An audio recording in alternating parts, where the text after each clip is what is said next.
Hello and good evening to everybody. Now we are going to start active passive voice.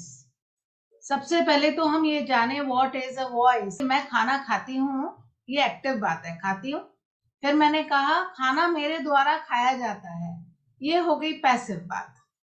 तो जब हम active और passive को solve करने जाएंगे तो हम देखेंगे जितना हम टेंस पढ़ते हैं, अभी तक जो हमने टेंस पढ़े वो एक्चुअली सारे एक्टिव वॉइस में थे। अब उसको हमें पैसिव में कन्वर्ट करना सीखना है। तो क्वेश्चन ये होता है कि हम एक्टिव पैसिव वॉइस सीखें ही क्यों। तो जब भी आप न्यूज़पेपर पढ़ते हैं उसमें मैक्सिमम न्यूज जो है वो पैसिव वॉइस में होती है। The truck was badly damage, the injured couple was taken to the hospital. अब ये नहीं लिखते by the police, by the ambulance, ऐसा लिखते नहीं है, लेकिन ये पैसिव में सारी न्यूज जो है वो चलती रहती है। तो जब हम एक्टिव पैसिव वॉइस को सॉल्व करेंगे तो हम देखेंगे कि पैसिव वॉइस एक अगला कदम है टेंस बेसिक इंग्लिश के बाद स्मार्ट इंग्लिश की ओर। तो let us B smart today. आज से शुरू करते हैं इंग्लिश के स्मार्ट होना। वैसे तो आप स्मार्ट हो ही, कपड़ों से तो सब स्मार्ट हैं, बोलने से सब स्मार्ट है, लेकिन क्यों ना लैंग्वेज को भी थोड़ा सा स्मार्ट वे में समझा जाए। तो ये आपका स्ट्रक्चर आज हम सीखेंगे पैसिव वॉइस का। देखो, आई सिंग अ सॉन्ग एक सिंपल प्रेजेंट टेंस है, सब लोग जानते हैं। सब लोग जानते हैं कि आई सिंग अ सॉन्ग एक सिंपल प्रेजेंट टेंस है। वो कैसे जानते हैं कि इसमें वर्ब की फर्स्ट फॉर्म लगी हुई है। हमें दिख रही है वर्ब की फर्स्ट फॉर्म V1 लगी हुई है, इसका मतलब ये सिंपल प्रेजेंट टेंस है। तो जब इसको हमें पैसिव में बदलना होगा तो हम सब्जेक्ट जो है आई उसको ऑब्जेक्ट के रूप में कन्वर्ट करके यहाँ पे कर देंगे बाय मी। जो भी वर्ब के बाद होता है वो ऑब्जेक्टिव केस बन जाता है ना, तो अब बाय मी ऑब्जेक्टिव केस में ले लेंगे। हमने प्रोनाउन में पढ़ा है आई, मी, माई, माइन, माई सेल्फ, तो बाय मी हम यहाँ पर कर देंगे। और अ सॉन्ग जो ऑब्जेक्ट है वो सब्जेक्ट के रूप में जाकर के शुरू में लग जाएगा, अ सॉन्ग यहाँ। ठीक है। अब क्योंकि ये वर्ब की फर्स्ट फॉर्म है, इसकी आंख बंद करके हमें वर्ब की थर्ड फॉर्म क्रिएट करनी पड़ती है। V3 हमें डालना ही पड़ेगा। अगर V3 नहीं है तो ये क्लियर नहीं होगा, आपको ये समझ में नहीं आएगा, कभी भी नहीं आएगा। तो वर्ब की थर्ड फॉर्म बहुत ज्यादा जरूरी है। पैसिव वॉइस इसके बिना इमेजिन नहीं किया जा सकता। इसीलिए मैं डे 1 से कहती हूँ कि फॉर्म्स ऑफ वर्ब याद करो, वरना इंग्लिश नहीं आएगी। वो गारंटी मैं इसीलिए देती हूँ क्योंकि इसमें थर्ड फॉर्म लगनी है हमेशा। पैसिव वॉइस में किसी भी टेंस में थर्ड ही फॉर्म लगेगी। तो 3 चेंजेस तो आंख बंद करके करने हैं, सब्जेक्ट को ऑब्जेक्ट, ऑब्जेक्ट को सब्जेक्ट, वर्ब को थर्ड फॉर्म, ये करना ही है। तो फिर क्या है जो अलग है हर टेंस में, वो ये है कि जो ये वर्ब हमने थर्ड फॉर्म में डाल दी, इसकी कमी हमें किसी हेल्पिंग वर्ब से पूरी करनी है। इसकी हेल्पिंग वर्ब, वर्ब की जो फर्स्ट फॉर्म होती है, जैसा कि मैंने आपको टेंस में भी बताया था कि be is equal to is am are. ठीक है, ये फर्स्ट फॉर्म है। और जब इसकी सेकेंड फॉर्म हम लगाएंगे तो कहेंगे वॉज और वर। ठीक है। थर्ड फॉर्म में इसी को हम कहेंगे कि ये बीन महसूस, यहाँ पर बीन लगाना पड़ेगा हमें। थर्ड फॉर्म में यहाँ पर हम बीन लगाएंगे। ठीक है।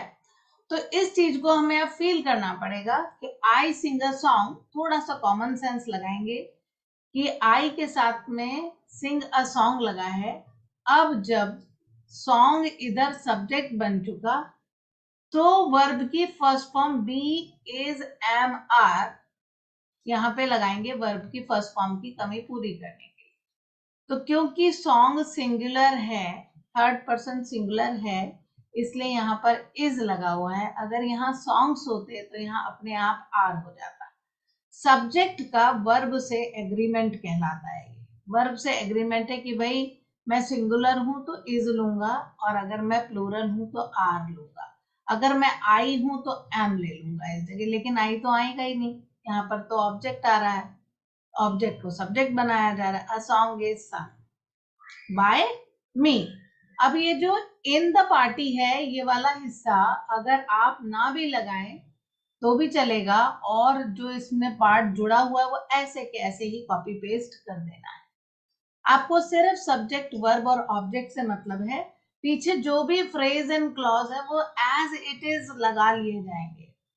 अब यहाँ पर मैं आपको एक और बात बताना चाहती हूँ कि बाय मी जो है ना, ये वाला पोर्शन, ये हमेशा लिखना जरूरी नहीं होता। अगर कुछ बातें हमारी वैसे ही क्लियर हो तो ऐसे ये लिखना जरूरी नहीं होता है। जैसे मान लो मैंने कहा the patient is operated, patient is operated, patient को ऑपरेट किया जाता है, तो बाय द सर्जन लिखने की जरूरत नहीं, सबको पता है सर्जन ही करेगा, कोई मम्मी या पापा तो करेंगे नहीं, है ना। तो वो अंडरस्टूड हो जाता है, तो जो बातें अंडरस्टूड होती हैं वो यहाँ पे नहीं लगानी पड़ती। तो हम बाय मी वाला हिस्सा चाहें तो इन द पार्टी बाय मी करके पीछे भी रख सकते हैं, ताकि जब भी जरूरत पड़े तो इसको धीरे से ओमिट कर सकते हैं। ओमिट मतलब गायब कर सकते हैं। A song is sung in the party by me, a song is sung by me in the party, a song is sung in the party. तो वो किसके द्वारा नहीं पता, वो उसमें तो लगेगा कि पता नहीं मेरे अंकल ने गाया था या किसी और सिंगर ने गाया था। इसलिए हमें यहाँ पे बाय मी बताना जरूरी है, क्योंकि मैं अपने आप को यहाँ पे हाईलाइट करना चाहती हूँ। अगर मुझे हाईलाइट नहीं करना है कि किसने किया, किसके द्वारा किया गया, तो ये लिखना जरूरी नहीं होता है। ठीक है, तो this is called simple present का पॉजिटिव सेंटेंस। अगर आप चाहें तो इसका एक फोटो ले सकते हैं। Now let us come on to, ये जो पॉजिटिव सेंटेंस था ना, आई सिंग अ सॉन्ग, अब इसके दूसरे फॉर्म्स हम देखते हैं।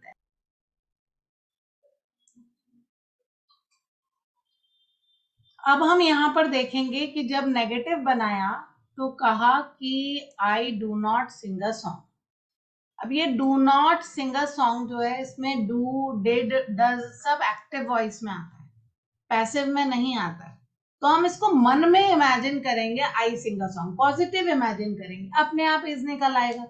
चाहे नेगेटिव हो, चाहे इंटेरोगेटिव हो, चाहे WH फैमिली हो, आप इसको पॉजिटिव ही इमेजिन करो। जब आप इसको बिल्कुल पॉजिटिव में इमेजिन करोगे तो आपको पता लगेगा कि भाई इसमें तो हमें नॉट या जो भी लगाना है वो इज के साथ लगाना है, अपने आप इज निकल आएगा। I sing a song, a song is sung by me.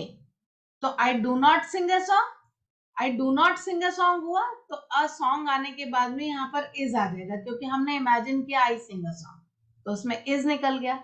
अब उस इज के जस्ट बाद में हमने नॉट को लगा दिया, a song is not sung by me. अब ये इज को मैंने हाईलाइट इसलिए कर लिया क्योंकि अब इसका रोल बड़ा अच्छा हो जाता है। जब इंटेरोगेटिव करेंगे, इंटेरोगेटिव में I do not sing a song में डू को सर्च करके बाहर निकालेंगे। आई सिंग अ सॉन्ग में हमने डू को सर्च किया और उसको बाहर निकाल दिया कि भाई do you sing a song, क्योंकि आई सिंग अ सॉन्ग में डू छुपा रहता है, वो हम बाहर निकालते तो do you sing a song हो जाता है।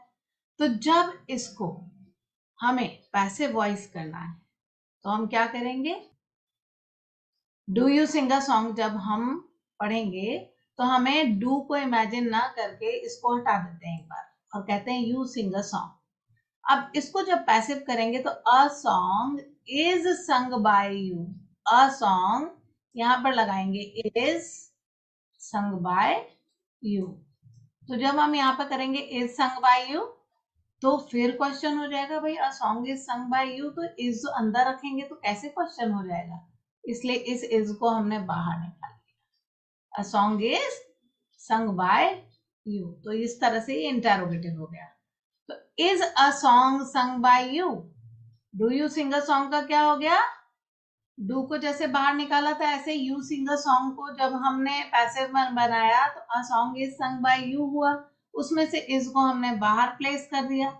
Is a song sung by you, a song is sung by you हमने इमेजिन किया और इस इज को उठा करके हमने बाहर ले लिया, तो क्या हो गया, is a song sung by you.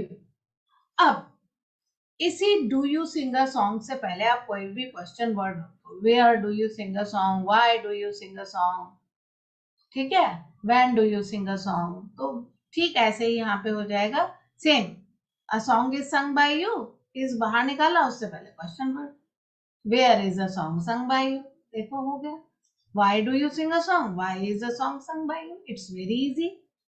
बस जिसको टेंस समझ में आता है उसको सब आ जाता है, मैंने पहले भी बताया था।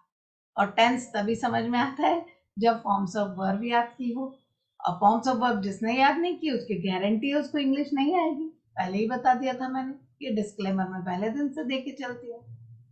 ठीक है, अब आया हु सिंग्स अ सॉन्ग। अब हु एक ऐसा वर्ड है जो खुद ही सब्जेक्ट हो जाता है। हु सिंग्स अ सॉन्ग तो यही आ जाएगा भाई, प्रीति सिंग्स अ सॉन्ग, ठीक है, Lata sings a song, Shreya Ghoshal sings a song, यही का यही आंसर आ जाएगा, इसलिए इसको कहते हैं सब्जेक्टिव केस। ये सब्जेक्टिव होता है हु, ठीक है। इसका ऑब्जेक्ट बनता है whom, a song is sung by whom, by whom करके ये पीछे आ गया, ठीक है। अब हमें तो लग रहा है बड़ी अजीब सा कि भाई ये बाय whom को क्यों ना हम शुरू में ले आए, क्वेश्चन वर्ड तो शुरू में लगाया जाए तो अच्छा लगता है।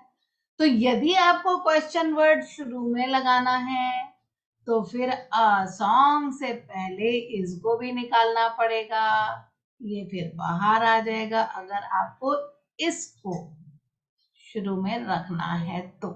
Bye whom is a song संग।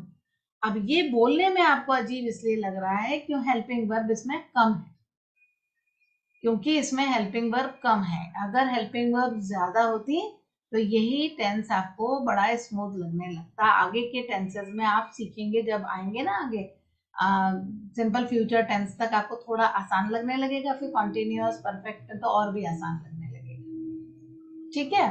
तो ये आपका हो गया क्लियर, इतना हो गया आपका सिंपल प्रेजेंट टेंस।